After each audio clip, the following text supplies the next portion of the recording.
எங்க நம்ம ஹீரோயின் சின்ன வயசுல இருந்து ஒரு இடத்துல எழுதி பழகியிருப்பாங்கல்ல. ஸோ அந்த இடத்துக்கு வந்துட்டு இதையும் எழுதி வச்சுட்டு அங்கருந்து போலான்னு வருவாங்க. அப்போ நம்ம ஹீரோயினோட ஃப்ரெண்ட் பையன் இருக்கான் இல்லையா? அவன் வந்துட்டு அங்க ஒரு பொண்ணு கிட்ட சண்டை போட்டுட்டு இருக்கான். என்னதான் உனக்கு பிரச்சனை? உனக்கு என்னதான் வேணும்னு சொல்லி சொல்லி கேட்பான். அப்ப அந்த பொண்ணு எனக்கு உன்ன ரொம்பவே பிடிச்சிருக்கு அப்படின்னு சொல்லிடுறா. இத கேட்கிற நம்ம ஹீரோயினுமே அட கடவுளே! இவங்களுக்குள்ள எப்படா இதெல்லாம் ஸ்டார்ட் ஆச்சு? அப்படின்னு சொல்லிட்டு ஒளிஞ்சிருந்து பார்த்துக்கிட்டு இருக்கா. அப்ப அந்த பையன் எல்லாருமே இங்கருந்து போங்கன்னு சொல்லிட்டு அந்த பொண்ணு கிட்ட இங்க பாரு எனக்கு ஹீரோயின தான் ரொம்ப பிடிச்சிருக்கு அப்படின்னு சொல்லிடுறா. எனக்கு தெரியும் அவள தான் உனக்கு ரொம்ப பிடிக்கும்னு சொல்லிட்டு. கண்டிப்பா அவ உன்ன விரும்பவே மாட்டா. ஒரு நாள் நீ என்ன தான் தேடி வருவ. நான் அது வரைக்கும் காத்துக்கிட்டு இருப்பேன்னு சொல்றா. இது எல்லாத்தையுமே கேட்கிற நம்ம ஹீரோயினுக்கு ஒரு மாரி கஷ்டமாயி போகுது. என்னடா இது அப்படின்னு சொல்லிட்டு அங்கருந்து அவ வேக வேகமா வெளில வந்துடுறா. ஸ்கூலுக்கு வந்த நம்ம ஹீரோயின் அவ வொர்க் பண்ற இடத்துக்கு போனதுக்கு அப்புறமா அந்த மேமும் என்ன ஆச்சு உனக்கு? ஏன் வொர்க்ல கான்சன்ட்ரேட்டே பண்ண மாட்ற? அப்படின்னு சொல்லி கேட்கறாங்க.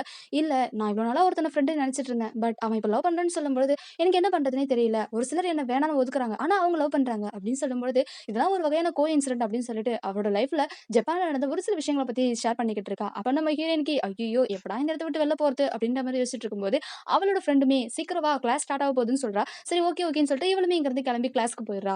கிளாஸ்ல எல்லாருமே இந்த வருஷம் அழகி போட்டி வருது. யாரெல்லாம் ஜாயின் பண்ண போறாங்களோ தெரியலையே அப்படின்னு சொல்லி பேசிட்டு இருக்கும்போது கிளாஸ் சார் வராரு. இங்க பாருங்க உங்களோட செமஸ்டரோட ரிசல்ட் வந்துருச்சு இல்லையா? சோ உங்க எல்லாருக்குமே டிஸ்ட்ரிபியூட் பண்றேன். அதுல வந்துட்டு நான் யார சொல்றது அப்படின்னு சொல்லி யோசிச்சுட்டு இருக்கும்போது, அங்க வந்துட்டு நம்ம ஹீரோயின் படுத்து தூங்கிட்டு இருக்காங்க. இங்க பாரு என்ன உனக்கு எப்ப பார்த்தாலும் தூக்கம் மட்டும் தான் அப்படின்னு சொல்லிட்டு சொல்லும்பொழுதே, இங்க பாருங்க இவ தான் இன்னைக்கு கிளாஸ் ஃபர்ஸ்ட் மார்க் அப்படின்னு சொல்றாங்க. நம்ம ஹீரோயினுமே தேங்க் யூ சார்ன்னு சொல்லிட்டு உட்கார்றா. ஆனா அவளுக்கு ஒரு பனிஷ்மென்ட் இருக்குன்னு சொல்லும்போது எல்லாருமே என்னடா இது இவ தானே ஃபர்ஸ்ட் மார்க் எடுத்திருக்கான்னு சொல்லி யோசிக்கிறாங்க.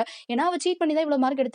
எப்படி இவ இவ்வளவு மார்க் எடுத்திருப்பா? அதுவும் ஒரு மோசமான ஸ்கூல்ல இருந்து வந்திருக்கா. இவ இவ்வளவு மார்க் எடுத்திருப்பாளான்னு சொல்லிட்டு அந்த சாரே நம்ம ஹீரோயின டிமோட்டிவேட் பண்றாங்க. ஆனா நம்ம ஹீரோயின் இல்ல சார் நான் அது நினைச்சத நான் படிச்சு தான் எழுதியிருக்கேன். நான் எந்த ஒரு மிஸ்டேக்குமே பண்ணல. நான் சீட்டும் பண்ணலன்னு சொல்றாங்க. ஆனா அவங்க அது எதுவுமே எடுத்துக்கல. சரி ஓகே அப்ப நீ சீட் பண்ணல அப்படின்னா 2வது இன்னைக்கு ஒரு எக்ஸாம் எழுதி காட்டுன்னு சொல்லிட்டு அவ மட்டுமே தனியா கிளாஸ் ரூம்ல உட்காந்து ஒரு தனியா ஒரு எக்ஸாம் எழுதி காட்டுறா. அத பாக்குற அந்த சாருமே எல்லாமே கரெக்ட்டா தான் இருக்குன்னு சொல்லிட்டு மத்த சாருங்களுமே சொல்லிக்கிட்டு இருக்காங்க. அப்படி இருந்தும் ஒரு சின்ன மிஸ்டேக் கண்டுபிடிச்சிருக்காங்க. சோ அதனால நம்ம ஹீரோயினுக்குமே மார்க் கம்மியாயி போகுது. சோ அந்த சார் வந்துட்டு அப்ப நீ சீட் தானே பண்ணியிருக்கேன்னு சொல்லும்பொழுது, அப்ப கிளாஸ் பசங்க எல்லாமே சார் 1 மார்க் தானே சார். அது எப்படி சீட்டிங்ல வரும்னு சொல்லும்பொழுது, இல்ல எந்த கொஸ்டின் நான் தப்பு பண்ணேன்னு சொல்லிட்டு நம்ம ஹீரோயின் கேட்கறாங்க. அவருமே கொஸ்டின சொல்லும்பொழுது, எப்படி சார் ஒரு சம்முக்கு பல வகையான மெத்தட்ஸ் இருக்கு. அந்த மெத்தட் தான் நான் யூஸ் பண்ணியிருக்கேன்னு சொல்லும்பொழுது, அதெல்லாம் கிடையாது. நீ தப்பு பண்ணிட்ட. நீ ஆல்மோஸ்ட் தப்பு பண்ணிட்ட அப்படின்னு சொல்றாரு. இல்ல சார் என்னால ஒத்துக்க முடியாது. நான் எதுவுமே தப்பு பண்ணல. சரி ஓகே. இந்த கிளாஸ் வந்துட்டு நீங்க எப்படி படிக்காதுன்னு சொல்றீங்க. இந்த கிளாஸ்ல இருக்க எல்லாருமே படிப்பாங்க. கண்டிப்பா நான் எல்லாருமே நல்ல மார்க் ஸ்கோர் பண்ண வைக்கிறேன். இந்த வருஷம் காம்படிஷன்ல கிளாஸ் பி தான் கண்டிப்பா ஃபர்ஸ்ட் மார்க் வரும். எனக்கு நம்பிக்கை இருக்கு. இன்னும் 15 டேஸ் தானே இருக்குது. கண்டிப்பா என்னோட கிளாஸ் தான் ஃபர்ஸ்ட் வரும். நீங்க வேணா பாருங்கன்னு சொல்லும்பொழுது, அப்படியா சரி ஓகே. அப்ப இந்த கிளாஸ் ஃபர்ஸ்ட் வந்துச்சு அப்படின்னா, நீ நல்லா படிக்கிற பொண்ணுன்றத நான் ஏத்துக்கிறேன் அப்படின்னு சொல்றாங்க.